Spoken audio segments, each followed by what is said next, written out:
It's Thursday, 22 February. Welcome to the PDB Afternoon Bulletin. I'm Mike Baker, your eyes and ears on the world stage. Let's get briefed. First, federal prosecutors in the U.S. unveiled charges on Wednesday against a member of a Japanese organized crime syndicate that attempted to traffic nuclear materials from Thailand to Iran. Also, following weeks of political chaos in Pakistan after their contentious national election, details are emerging about the unconventional coalition government being formed inside the nuclear power. But first, our afternoon spotlight.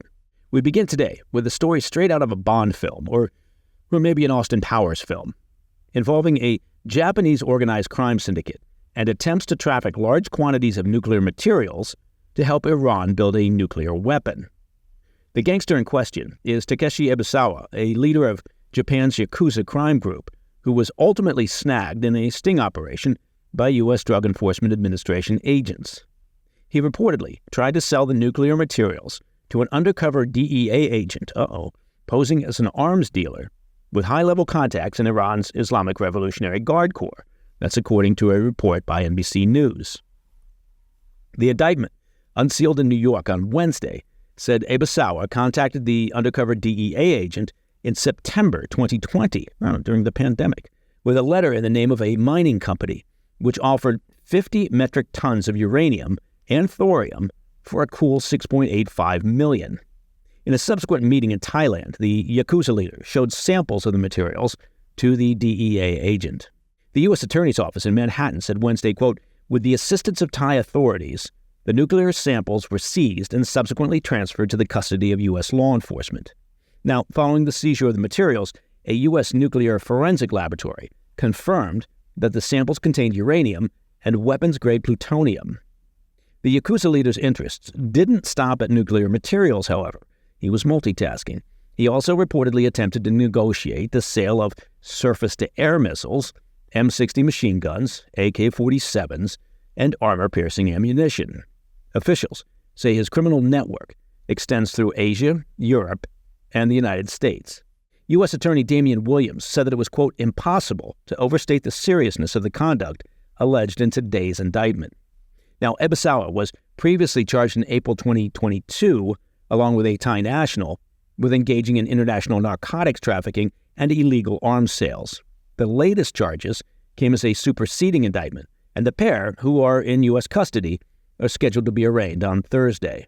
They face a slew of charges, including trafficking of nuclear materials, narcotics importation conspiracy, and money laundering, and face life behind bars. Coming up after the break, we'll discuss the fragile coalition government being formed in Pakistan and concerns over the political instability and security concerns that this agreement could cause. I'll be right back. Welcome back to the Afternoon Bulletin. As we discussed last week on the PDB, Pakistan was thrown into political chaos following a national election on February 8th that left no clear winner, resulting in what's referred to as a hung parliament. Now, as an aside, I did get a somewhat disapproving look from my wife for making a Beavis and Butthead juvenile reference to the phrase hung parliament. So you can count on me not doing that again. I'm far too mature. All three of the country's political parties failed to reach the requisite majority required to form a government, amid widespread allegations of electoral corruption. Now, following weeks of intense negotiations, officials with the Pakistan Muslim League Nawaz, or what's referred to as the PMLN, announced on Wednesday that they had reached an agreement with the Pakistan People's Party, or PPP, to form a coalition government led by the PMLN, based on conditional support from the PPP, according to a Reuters report. No word yet on the acronym that they'll use for this new coalition, but I suspect it will have a lot of consonants. So, what does this mean? Well, it's a delicate arrangement that many already fear will make governing chaotic and unpredictable, and that's not an outlook you necessarily want to hear regarding a nuclear power. The PMLN will take over the top leadership role in the country. However, they will need the approval of the PPP to make any decisions, who will review those decisions on a case-by-case basis, and that sounds like a very efficient operation in a bureaucratic sort of way. Ayesha Siddiqa, a leading Pakistani political analyst, told Reuters, quote, It will be, of course, a roller coaster. I think she's understating it. Notably, the PPP will not take cabinet positions in the new government, and their support for any initiatives from the PMLN in the legislature will be conditional. Now, Faisal Karim Kundi, the PPP Secretary of Information, further elaborated to Reuters, saying, quote, "We will support policy decisions on an issue-to-issue basis." He added that his party will support the PMLN's candidate for Prime Minister, Shahbaz Sharif. Meanwhile, former President Asif Ali Zardari, who serves as co-chairman of the PPP, will be tapped to once again lead the office of the president. This split governing arrangement raises questions about just how effectively such a coalition can enact policy, particularly inside a country in need of decisive decision-making to rescue their economy from the financial doldrums.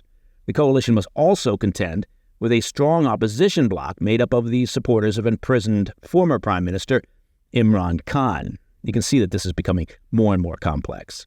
In the election, members of Khan's party, the PTI, captured 93 out of the 266 National Assembly seats that were up for grabs.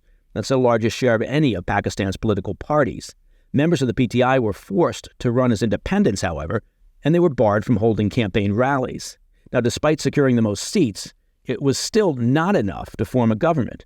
And the PMLN and PPP, well, they still hold grievances against the PTI party from Khan's time as prime minister. So their shared opposition to the PTI is what ultimately brought them together in the aftermath of the election. Despite the PMLN and PPP uniting behind a coalition government, members of the PTI are still challenging the results of what they claim was a stolen election. A number of groups have already filed legal challenges contesting the outcome, though, frankly, they aren't expected to go anywhere.